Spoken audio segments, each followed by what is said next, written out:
Hey, this is Izzy, independent Cincy consultant, coming to you via my YouTube channel. I want to talk to y'all about sample making, how I make samples. Um, yeah, what I use to is bought it from Walmart. It's the Candy Melt machine. Looks like this from Milton. It's a silicone pot in there. You usually just put your waxes in there and melt them, and you're able to pour them out. It's a little easy spout to pour them out. A lot of people likes the metal pan versus the silicone. This is the only one that Walmart offers. This is the reason why I got this one. But I use that to make it. And you also have choices of your molds. You can use the Scentsy felts. You can use the molds that they have on Scentsy stores.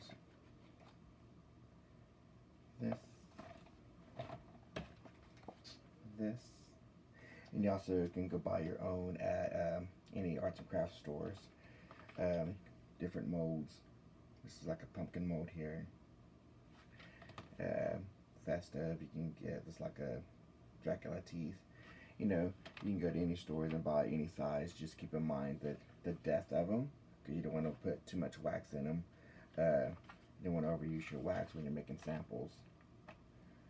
So you can keep that in mind, and also use the baggies. You buy these at Walmart in the arts and crafts section where the jewelry making products are at, usually $1. Or you can go into the Scentsy Success store and buy you these here. Has Scentsy on it.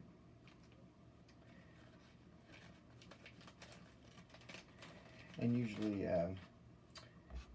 here are some samples of it. Here's like the felt. Here is the butterfly. Here's the logo, the logo one that has Scentsy on it. Let's see, right there. And this one.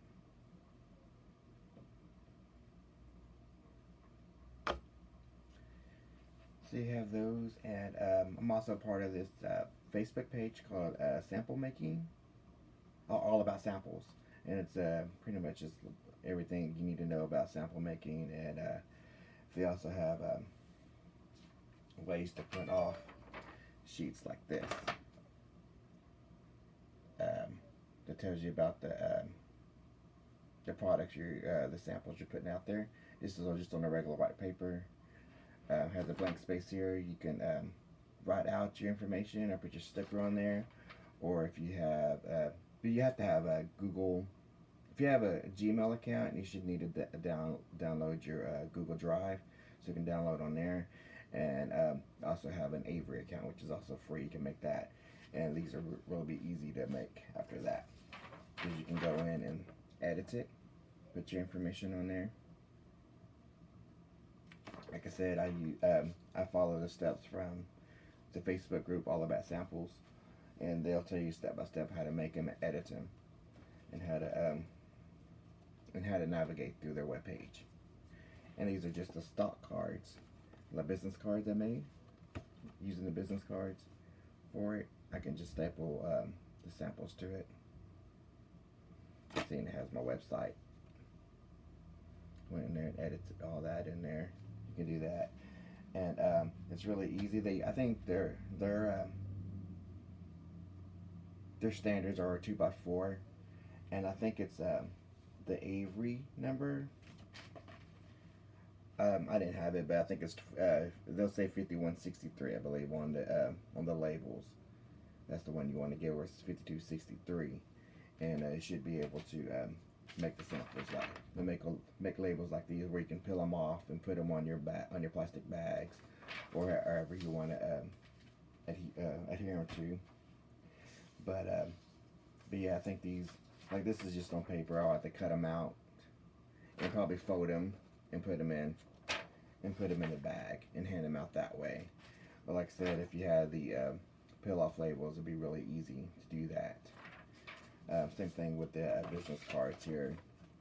I'm going to have to fold them in half and then put them in the bag, so they'll know, so they'll be able to fit.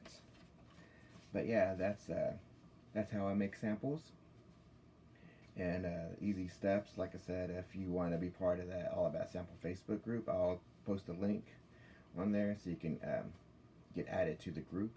There will be some questions that you have to answer, and once you do that, there's on the announcement tab, you have to go through all the announcements and all the rules, and it'll tell you everything on how to print out those labels, which is really easy. If you have any questions, feel free to add a comment, and don't forget to like and subscribe to my channel. Alright, thank you, and have a good weekend.